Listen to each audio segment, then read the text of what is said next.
In this video, we'll see how to invoke different objects and the invocation options available. For the latter, we'll use call options, which will allow us to modify at runtime certain properties related to the user's experience. But first, let's review the invocation syntax. For example, the case of invocations to work with objects. To invoke the list of a work with, we indicate the name of the work with, dot, the name of the level, and then the list method without parameters. In this way, we'll access the list of records. To access the details of a particular record, in view mode, we use the syntax shown on screen, where we need to pass the primary key to identify whose detail we want to show.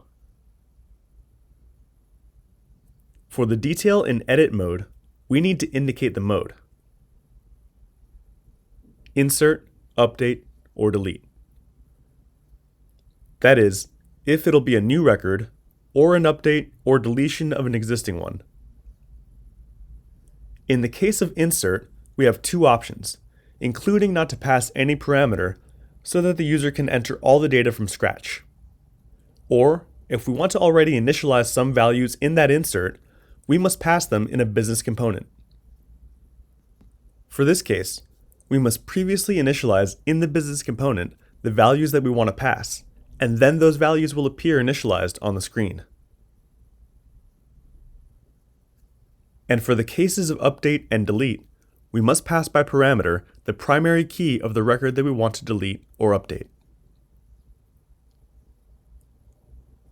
On the other hand, we have the invocation to the panels, which is exactly the same as the invocation to any other Genexus object, indicating the name of the panel and passing the necessary parameters according to the input parameters that the panel object has. We can also call a menu object. Then we have the call options, which, as we said, will allow us to modify at runtime certain properties related to the user experience. These configurations must be done right before invoking the object. The properties that can be configured are as follows: the transition effects, which can be either input or output. The possible values are those of the effect domain. This is an enumerated domain, which offers all these options. The type of call, using the call type enumerated domain, with push, replace, pop-up, and callout types. The latter is only available on iOS. This configuration allows us to modify the behavior of the call relative to the call type, which will have to do with the stack of invocations and with the operation of the called object. The push and replace types define what will happen to the invocation stack when the call is made, which will have to do with which object is returned to at the end of the execution of the call or when going back. The pop-up or callout types will be used for invoking screens of pop-up or callout style. For pop-up, the screen may be modal or not, depending on whether there are parameters returned. Modal windows block all functions and focus on a particular action. The user can only do that action or close the window. If it's not modal, tapping outside the area will return to the caller. In the case of callout, it will not be modal. When we choose one of these two options, the other call option appears, call target size. This indicates the size of the pop-up or callout screen, with the options small, medium, and large. As for the push and replace types, to understand the operation of both, let's see a small example. Suppose that an object X called an object A. If now from A, in an event, we call an object B with the type of call push, the called object is placed on top of the stack. Its screen opens above the caller screen, taking exactly the same place.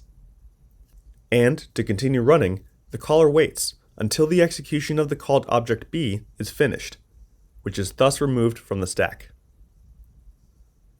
If instead from object A we call B with the replace call type, the called object will also be opened taking the same screen area as the caller, but it'll replace the caller object in the stack.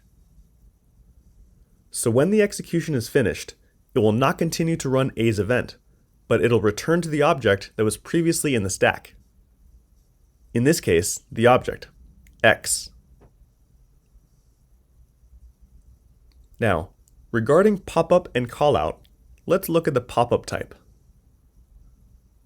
If the target size is not changed, it'll take the same screen area as the caller. Otherwise, it'll take up the area we've specified. If any of the invocation parameters is output, the dialog will be modal. That is to say, the caller will wait for the return of the execution of B to continue. If none of the parameters is output, the dialog will not be modal. Returning to call options, we also have the target, where the called object will be displayed, to indicate in which of the possible targets we want to load the called screen. This makes sense when there are navigation styles with multiple targets for the same screen, that is, split screen, which is more used in tablets than in phones. It cannot be used with callout or pop-up. And, in a customized way, we can define the size of the called window, specifying the width and height in dips or percentages, using the target width and target height properties.